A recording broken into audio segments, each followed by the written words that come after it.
Ahora vamos a analizar lo que es la presión total. Para esto, lo que estamos observando por acá es un cierto líquido y estamos en un lugar donde la atmósfera está generando presión. Y esto es la presión atmosférica del lugar. Indudablemente lo que yo quiero saber es cuánto vale la presión que se genera en la superficie del líquido. Entonces, vamos a decir por acá, la presión en la superficie libre de líquido no es más que la presión generada por la atmósfera. Esto es la presión atmosférica que está generando justo en la superficie libre de líquido. Pero si nosotros de repente nos sumergimos y nos ubicamos en una determinada profundidad, que vamos a suponer que sea una profundidad H, el cual está situado el punto A, entonces lo que va a ocurrir es que el líquido va a empezar a actuar sobre dicho punto. Pero no solamente el líquido, sino también por encima del líquido que está la presión atmosférica. Eso significa que la presión en el punto A, ahí está, se va a determinar como la presión atmosférica más la presión del líquido. Oye, pero ¿cómo determino entonces la presión del líquido en A? Esa presión del líquido generado en el punto A se va a calcular como la densidad del líquido, la aceleración de la gravedad, por la profundidad que viene a ser H. Pero ¿qué ocurre si nuevamente nos ubicamos por debajo del punto A? Es decir, en un punto B. Entonces, lo que va a ocurrir es, mientras más profundo estemos, la presión irá aumentando cada vez más. Eso significa que en el punto B la presión va a ser mucho mayor que la presión en el punto A. Oye, entonces, ¿cómo calculo pues la presión en el punto B? Sería presión atmosférica más la presión de toda la columna de líquido. Pero lo que nosotros queremos conocer ahora es cuánto vale la diferencia de presiones entre los puntos A y B.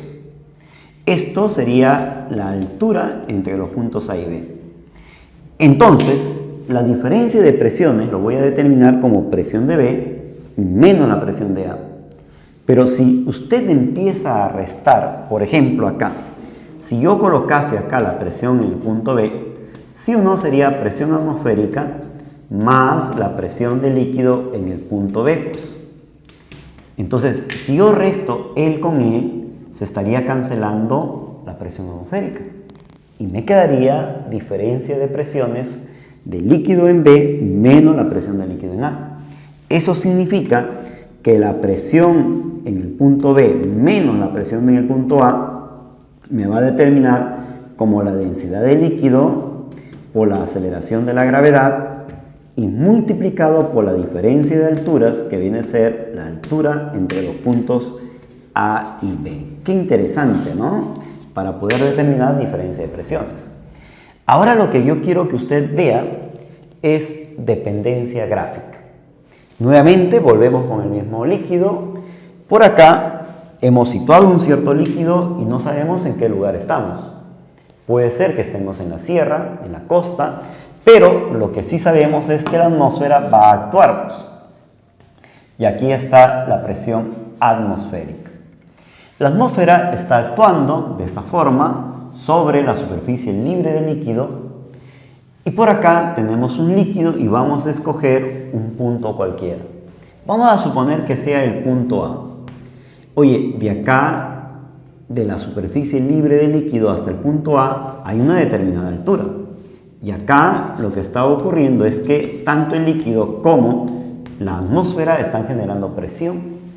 Toda la columna de líquido y toda la columna atmosférica. Eso significa que la presión en el punto a una profundidad H, se va a determinar como la presión atmosférica. Oye, pero es la presión atmosférica del lugar, no te olvides, no sabemos dónde estamos. Entonces sería presión atmosférica del lugar más la presión del líquido. Pero esa presión del líquido tú ya lo conoces. Se calcula entonces como densidad de líquido la aceleración de la gravedad por la profundidad. Si te das cuenta, la presión total depende justamente de la profundidad en un punto dado de un líquido. Entonces, si lo hacemos una dependencia gráfica, mire lo que me va a salir. Cuando H vale 0, la presión es igual a la presión atmosférica del lugar. Presión atmosférica del lugar.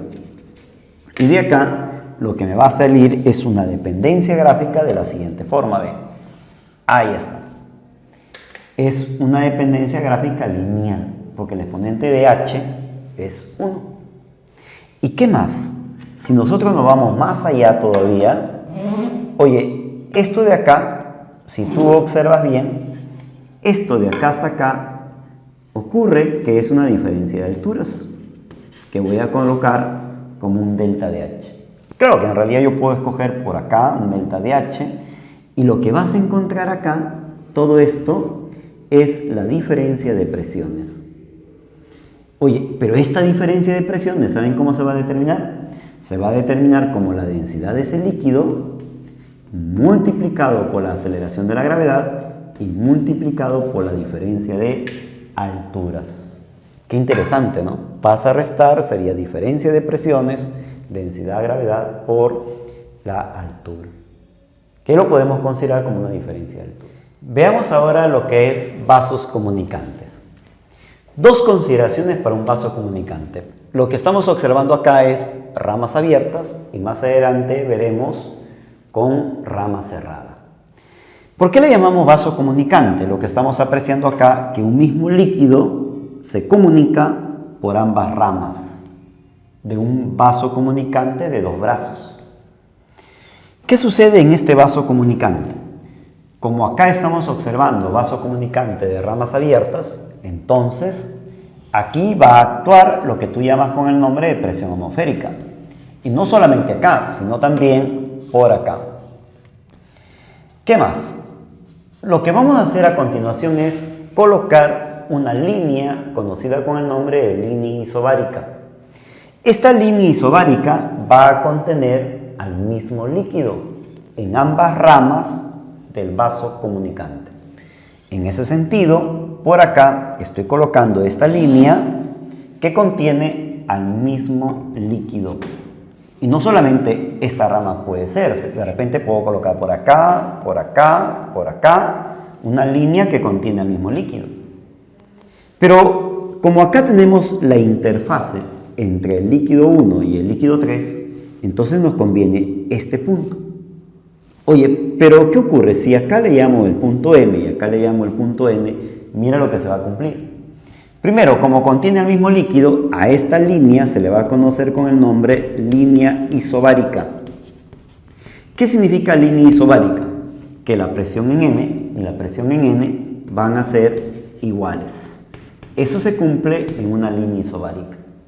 Segundo, la presión en M, o sea, la presión en este punto, se va a determinar como la presión atmosférica más la presión del líquido 1. Esto lo vamos a colocar acá. Presión atmosférica más presión del líquido 1. Ahí está. Mientras que sobre el punto N tenemos una rama abierta donde actúa la presión atmosférica más, y tenemos dos líquidos. Presión del líquido 2 más la presión del líquido 3. Ahí está. Oye, él con él se cancela. Pero la presión del líquido 1 es densidad de 1, aceleración de la gravedad, H1. Esto va a ser igual a la presión del líquido 2, densidad de 2, aceleración de la gravedad, H2, más la presión del líquido 3 es densidad, gravedad por H3. Rápidamente de acá se está cancelando la aceleración de la gravedad. Y mira lo que estamos observando cuando las ramas son abiertas. Podemos considerar entonces una propiedad. ¿Qué es lo que se va a cumplir? En general, la suma de los productos de las densidades con su respectiva altura, es decir, él con él, más él con él, más él con él, mira lo que se cumple. La suma de los productos de la densidad con la altura en una rama va a ser igual a la suma de los productos de la densidad con su respectiva altura en la otra rama. Es decir, se cumple que densidad de 1 por H1 va a ser igual a la suma de productos. Densidad 2, H2, más densidad 3, H3. Y si hubiera más líquidos, continuamos. Vamos a ver un ejemplo acá, cómo me has entendido. ¿Qué tenemos acá? Ramas abiertas. Me piden calcular cuánto vale X. Lo primero que tengo que trazar es la línea isobárica. Significa que si esta es la línea isobárica, la presión en este punto, ahí está, y la presión en este punto son iguales. Oye, ¿pero qué se cumple? Ah, mira, ve, rama por acá, rama por el otro lado. Densidad de este líquido por su respectiva altura. ¿Y cuánto es la altura de todo este líquido de color verde? Sería 60 más X. 60 más X. Esto tiene que ser igual a la densidad de este líquido en la otra rama por su respectiva altura. En este caso sería 5 veces ρ por la altura de este líquido, que viene a ser 60. Solamente se trata de dos líquidos. Líquido 1, líquido 2. No hay más líquidos. Si hubiera más, seguiría yo multiplicando y sumando. Rápidamente, él se va con él. Si yo multiplico él con él, me sale 300. El 3 pasa a dividir y eso me sale 100.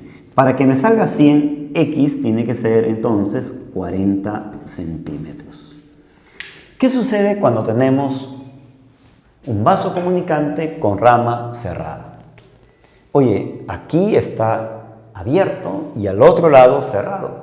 Entonces significa que en el interior ya no actúa la presión atmosférica porque está cerrado. Pero como está acá abierto, va a actuar lo que tú llamas con el nombre de presión atmosférica. Pero ¿qué es lo que tenemos por acá? Tengo el líquido 1 y por acá tengo un líquido 2. ¿Qué es lo que se va a cumplir entonces? Si acá le llamo M y acá le llamo N, la presión en M tiene que ser igual a la presión en N. Pero por encima de M está abierto, quiere decir que va a ser la presión atmosférica más la presión del líquido 1. Ahí está. Y esto tiene que ser igual a la presión en N. Pero por encima de N tenemos un gas encerrado. Ya no va a actuar la presión atmosférica porque está encerrado. No hay por dónde actúe la presión atmosférica. Entonces, por encima de N tenemos el gas que va a generar una presión. Sería presión del gas más la presión del líquido 2. Pero tú sabes perfectamente que esto de acá se va a determinar como densidad de 1, aceleración de la gravedad por altura 1. Mientras que esto de acá, sabes perfectamente que se calcula como densidad de 2, aceleración de gravedad por su respectiva altura. Interesante, ¿verdad?